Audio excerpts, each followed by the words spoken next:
টাঙ্গাইলের দেলদুয়ার উপজেলায় শারদীয় দুর্গাপূজা উপলক্ষে হিন্দু ধর্মাবলম্বী ভাইদের সহযোগিতায় ৪৪টি পূজার মণ্ডপে শান্তি শৃঙ্খলা বজায় রাখার জন্য নেতাকর্মীদের বিশেষ দায়িত্ব পালন করার নির্দেশ দিয়েছেন তারেক রহমান।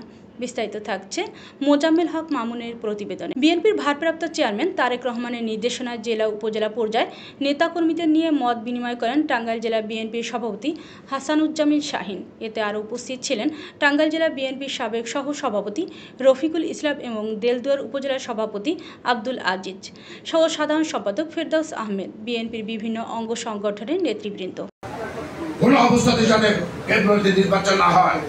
আজকে এক ভাই বললেন জামাতের যে অবস্থা, তারা কিসের প্রিয়া স্বাভাবিক নির্বাচন বাংলাদেশ। ধন্যবাদ।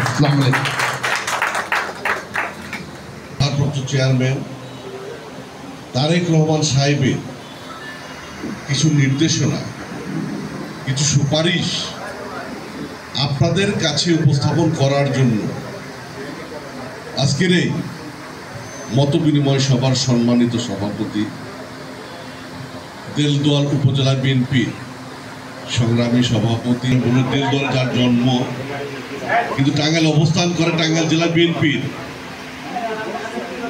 নেতা, দলের নেতা কর্মীরা আমরা কিন্তু এইভাবে সমবেতভাবে কিংবা কোনো আনুষ্ঠানিকতার মাধ্যমে আমরা কিন্তু হিন্দু ভাইদের আচরণ সবচাইতে কঠিন। শুধু তাই নয়, আপনারা জানেন যে তাদের মহিলা সদস্য যারা আছে, দুর্গাপুজো শুরু হবে, তাই না?